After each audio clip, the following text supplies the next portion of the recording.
What would you advise the average guy out there who's concerned about himself and his family? Maybe he didn't go crazy in the housing boom. He didn't get a gigantic mortgage.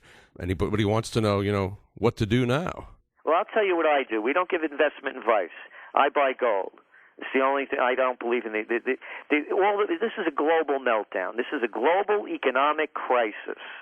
And all the governments are doing the same thing. They're printing more money, these stimulus packages.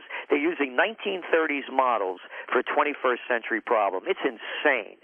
And there's not enough money. You know the numbers, $500 trillion in derivatives, that are worthless. So what's $1 million here, $1 trillion here, $1 trillion there? It's nothing.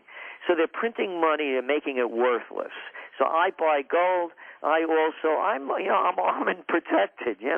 I believe that crime is going to go off the scales. Matter of fact, right across the street now, we're in Kingston, New York, the capital of the revolution in New York State, and we're right off the most historic corners in the country. The only place where there's a stone building on each corner. Well, the little coffee shop across the street got robbed. Petty thievery. They broke in at night. We're going to see more and more of that. It made no sense, this robbery, because the people that are doing it are out of their minds. The country's we have a growing underclass that we did not have during the Depression. We were an ascending nation.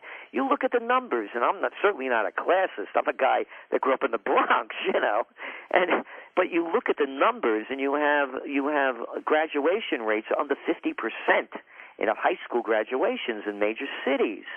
So we're telling people to prepare for the worst. I have my, I'm not a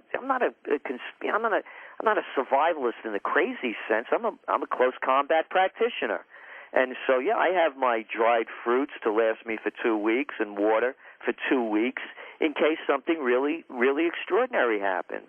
When 9/11 happened, I had an escape plan. I was on my feet, ready to move, and this people should know. One of the first things I did was I called my bank up to get my money out. I'm a New Yorker. I know this terrain like the back of my hand, and I know where Indian Point nuclear power plant is, and planes are coming down the Hudson River. And if a plane hit the nuclear power plant, there's going to be chaos like nobody had ever seen. So I was ready to go to Canada. And I had my gold, I had my guns, but I didn't have my money, because I couldn't get out of the Fleet Bank because I had it in CDs.